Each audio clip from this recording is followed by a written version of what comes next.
नमस्कार, मैं अमित। आप देख रहे हैं रिपब्लिक बिहार लाइव टीवी।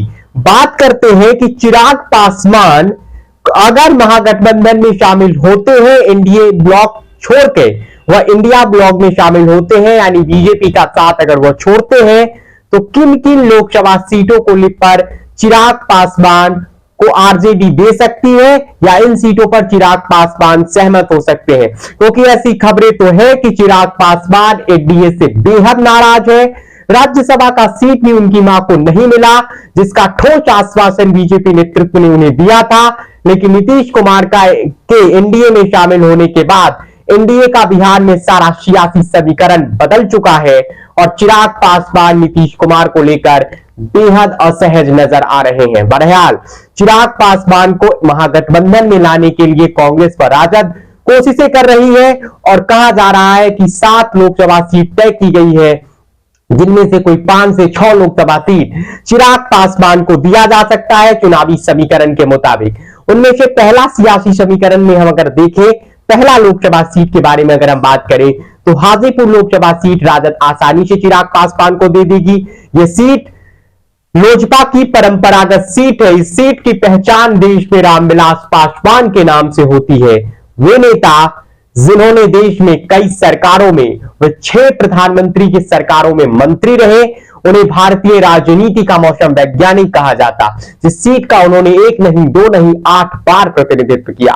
इसके अलावा दूसरा लोकसभा सीट वैशाली का चिराग पासवान को राजद दे सकती है। लेकिन फिर वही बात, क्या बीना सिंह को फिर राजद टिकट कहां से देगी, जो राजद से मजबूत दावेदारी कर रहे हैं बीना सिंह। वैसे इस सीट से चिराग पासवान, विनीता विजय या फिर संजय सिंह में से किसी एक को चुनाव लड़ा सकते हैं।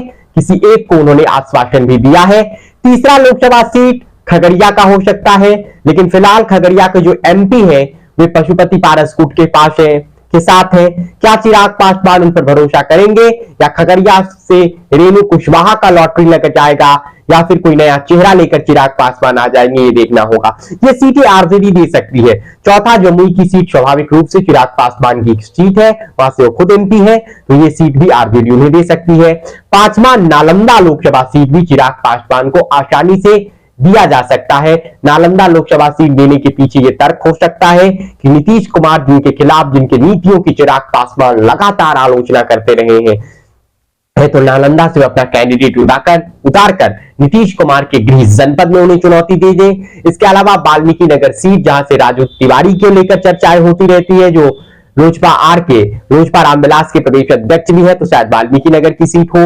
इसके अलावा सिवान लोकसभा सीट को लेकर भी चिराग पासवान की महत्वाकांक्षाएं हैं। तो ये कई सारी सीटें हैं जिन पर चिराग पासवान को महागठबंधन दे सकता है, आरजेडी दे सकती है।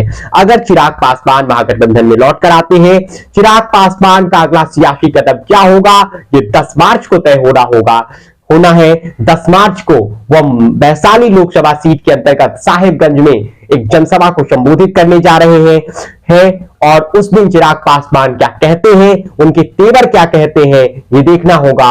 और उस दिन उनका भाषण ये तय कर देगा कि वह एनडीए गठबंधन में कितना मजबूती से है या फिर वह महागठबंधन की ओर लौटेंगे। क्या नीतीश कुमार से उनका सियासी सुलह बीजेपी करा पाएगी, ये भी सवाल है।